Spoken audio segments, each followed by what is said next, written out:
ডুবো তেলের মধ্যে পেঁয়াজের বেরেস্তা করলে সেটা একটু বেশিই মুচমুচে হয়।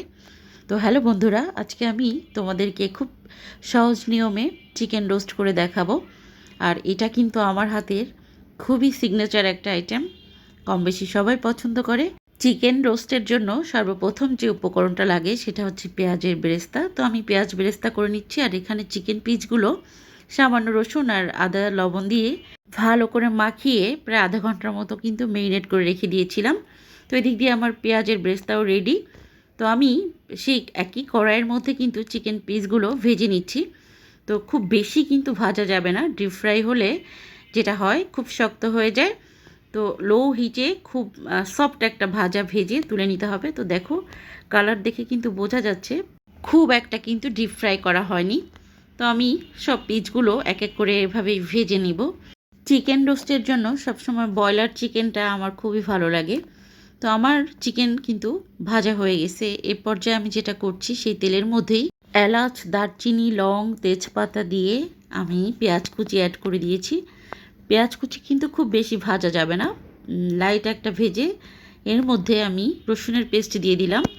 তো রান্নার মশলাটা আসলে নিজের টেস্ট অনুযায়ী, এর কোনো মেজারমেন্ট নাই, এটা আমার মনে হয়। তো আমি আমার পরিমাপ মতো মশলা নিয়েছি। তো এখানে রসুন পেস্টটা কিন্তু তেলের সাথে বেশ ভালোভাবে ভেজে নিতে হবে, এতে করে কোনো র ফ্লেভার থাকবে না। তো দেখো, কালার দেখে কিন্তু বোঝা যাচ্ছে আমার রসুনের পেস্ট কিন্তু বেশ ভালো করে ভেজে নেওয়া হয়েছে। তো আমি এ পর্যায়ে দিয়ে দিচ্ছি আদা পেস্ট, আর দিচ্ছি জিরা পেস্ট। তো এটাকেও আমি মশলাটার সাথে বেশ ভালোভাবে কষিয়ে নেব। তো মশলাটা যত ভালো করে তেলের সাথে কষিয়ে নেওয়া হবে, তাতে করে কোনো রকম র ফ্লেভার কিন্তু থাকবে না। তো আমি এ পর্যায়ে কিন্তু বেশ ভালোভাবে কষিয়ে নিচ্ছি। তো আমার কিন্তু মশলা কষিয়ে নেওয়া ডান। আমি এক এক করে সমস্ত প্রকার শুকনো উপকরণ দিয়ে দিচ্ছি। আমি এখানে অ্যাড করলাম শুকনো মরিচের গুঁড়া, আর দিয়ে দিচ্ছি ধনিয়া গুঁড়া, তারপর দেব স্বাদ মতো লবণ। আমি আগেই বলেছি রান্নার কিন্তু কোনো মেজারমেন্ট নাই, আমরা আমাদের স্বাদ মতো মশলাটা জাস্ট অ্যাড করতে পারি কম বেশি করে। তবে কম মশলা সবসময় শরীরের জন্য খুবই হেলদি। তো আমরা যত মশলা কম খাবো ততই শরীর সুস্থ থাকবে। তো দেখো, আমি এখানে কিন্তু মশলাগুলো সব একসাথে কষিয়ে নিচ্ছি। বেশ ভালোভাবে একটু কষিয়ে নিতে হবে। মশলা কষানোর এ পর্যায়ে কিন্তু আমি একটু টক দই দিয়ে দিলাম। এটা কিন্তু খুবই ইম্পর্টেন্ট একটা উপকরণ, মিস করা যাবে না।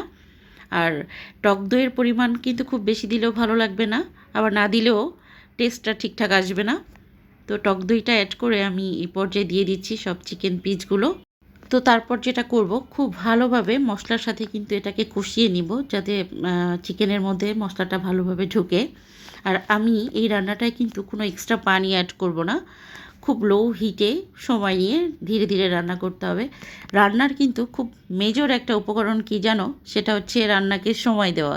তাড়াহুড়া করা যাবে না। লো হিটে সময় দিয়ে ভালোভাবে রান্না করলে সে রান্না স্বাদ না হয়ে আসলেই পারবে না। তো আমি কিন্তু সবসময় রান্নাবান্না করতে গেলে কখনোই তাড়াহুড়া করি না।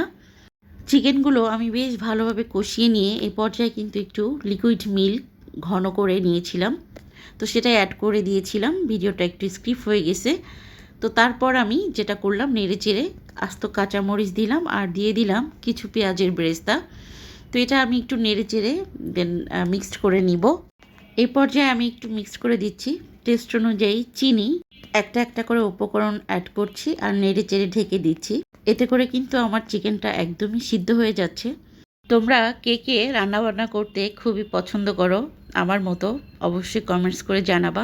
আমার তো ভীষণই শখ রান্নাবান্না করা, আমি খুব আগ্রহ নিয়ে রান্নাবান্না করতে পছন্দ করি। রান্নাবান্না নিয়ে বিভিন্ন এক্সপেরিমেন্ট করতেও আমার তো ভীষণ ভালো লাগে। তো এই তো দেখো, আমার কিন্তু চিকেন রোস্ট অলমোস্ট হয়ে গেছে। আমি নামানোর আগে দিয়ে দিচ্ছি একটু লেবুর রস।